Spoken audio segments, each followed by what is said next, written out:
Novo Bank, we were calling UniFirst Bank Westlake, when they decided it would be a good idea to give us this new system created in Dallas called IDS.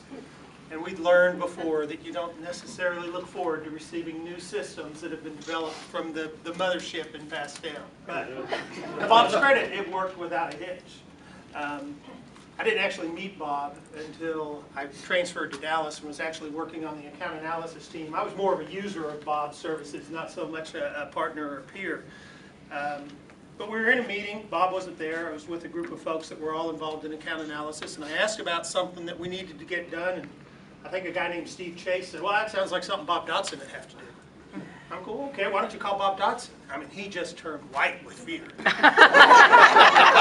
You don't just call Bob Dodson. I said, well, I'll call Bob Dodson then. And he was like, no, you don't call Bob Dodson either. And then somebody at the table said, Bob's kind of like the godfather of IDS. You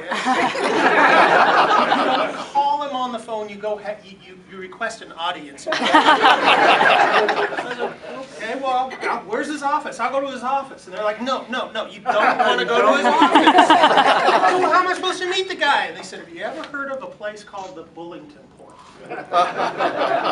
So no, and they said, well, we'll take you over there this afternoon. So you had to go down this long escalator. I don't know how many of you are familiar with the old bar, the Bullington Point, but it was kind of out of the way place, no windows, just a door. You open the door and it's real dark inside, smoke-filled room. Back at the back table, big table, surrounded by people with Bob Dodson in the back corner, smoke every place. You know, you kind of walk in and all the conversation starts, and the tables, the chairs kind of pull away to part, and Bob's sitting back there just kind of watching. You know, you have to slowly approach, ask for an audience, introduce yourself.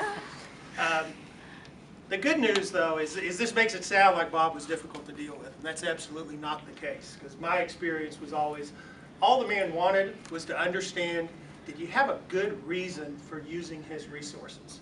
And if you could explain what you needed to have done and why it was good for the bank, Bob would figure out a way to get it done. Yeah. Thanks, Bob. Yeah, thank you. Good luck.